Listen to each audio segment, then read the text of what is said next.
Mga kaibigan, mga kapatid, purihin natin si Jesus, Maria at Jose. Narito na naman ang inyong lingkod, Father Bob, isang paring Carmelita. Tuloy-tuloy lang tayo sa ating mga pagninilay at pagpasalamat at pagpupuri sa Panginoon sa lahat ng mga biyayang ating natanggap. Amen? Tayo mismo, gaya ng sinasabi ko palagi, ay makapagpatutuon ang Panginoon ay napakabuti sa atin. Ang ating pagninilay sa araw na ito, araw ng Miyerkules. Nasa ikasampung araw sa buwan ng Hulyo 2024 ay ibabahagi sa atin ni San Mateo Kapitulo 10, versikulo 1 hanggang 7. Dito isinilaysa yung pagtawag ni Jesus sa kanyang mga alagad at binigyan ito ng otoridad na magpaalis, magpalayas ng mga masasamang espiritu.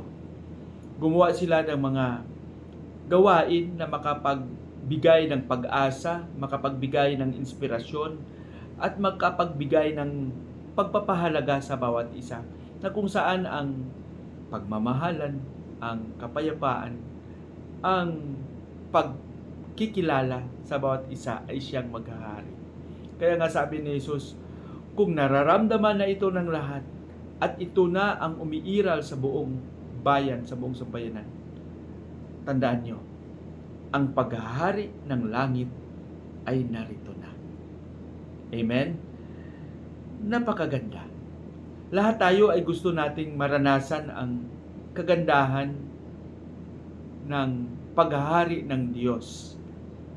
Kung gusto nating maranasan ito, sana lahat tayo ay magsikap na magpaabot, magpahayag ng kabutihan sa bawat isa. Maging mabuti tayo sa ating kapwa, sa ating pananalita, sa ating pakikinig, sa ating tindig at sa ating pagkatao. Kung maramdaman natin yung kapayapaan ang siyang umiiral, ang pag-uunawa ang siyang umiiral, ang pagpapahalaga sa bawat isa ang siyang umiiral, ang pagbibigayan, ang pagbibigay pansin, pag-aaruga, pagkapantay-pantay, tayo mismo makasabi, oo nga, salamat sa Diyos. Ang paghahari ng Panginoon, ang paghahari ng langit ay narito na. Ang paghahari na ito ay ating makamtan kung tayo mismo ay magsikap na makamit ito. Amen? Pagpalain nawa tayo ng Panginoon sa ating panalangin, Panginoong Hesus. Turuan mo kaming maabot, maramdaman ang paghahari na ito, ang iyong paghahari sa pamamagitan ng aming pagsisikap na maabot ito.